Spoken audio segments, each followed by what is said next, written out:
আসসালামু আলাইকুম সম্মানিত বিয়াস, আমরা এখন উপস্থিত আছি মিরপুর 13 পাঁচতলার মোড় প্রোভাইডার মোহাম্মদ নয়ন ভাইয়ের রিজিয়া মালিক এগ্রো ফার্মে।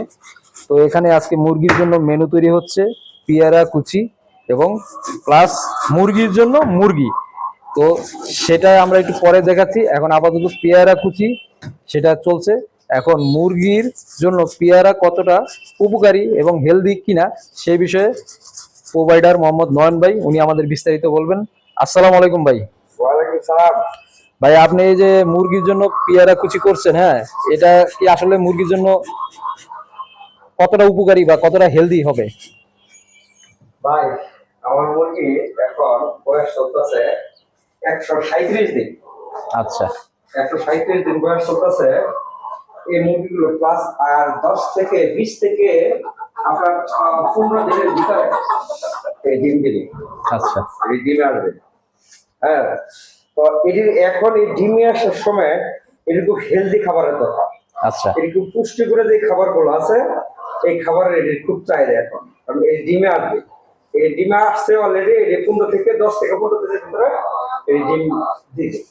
যার জন্য এটি শুধু পেয়ারা না, এটার সাথে আজকে দিব আমি মুরগির যে মাংসটা আছে এই মাংসটা। এটা আচ্ছা এই পেয়ারার সাথে মুরগির মাংস দিব, প্লাস বিকালে দিব আপনার গাজর, আর হচ্ছে আপনার গাজরের সাথে দিব ওই বটবডি, হ্যাঁ, আর দিব আপনার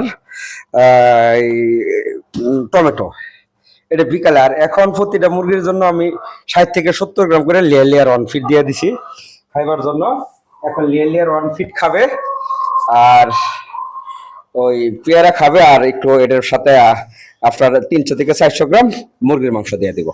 কাইটা কুচি কুচি করে কাইটা দিয়ে দেবো, ইনশাল্লাহ মুরগি খেয়ে ফেলাবে। একটু রাখবেন ইনশাল্লাহ। ঠিক আছে, আপনারাও যারা মুরগি পালেন একটু ডিম পাড়ার আগে একটু সতর্ক থাকেন। মুরগিগুলো ডিমও ভালো আসবে এবং বাচ্চাও খুব ভালো আসবে। থ্যাংক ইউ ভাই।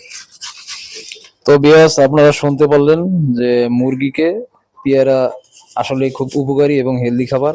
তো যারা খামারি আছেন, যারা কলম্বিয়ান লাইট বাহামা মুরগি পালেন, তারা এই মুরগিগুলোকে পেয়ারা কুচি দিতে পারেন এবং আপনারা এর সাথে ইচ্ছা করলে মাছ বা অন্য জাতীয় জিনিসও যোগ করতে পারেন, যেটা মুরগির জন্য প্রোটিনের ঘাটতি পূরণ হবে।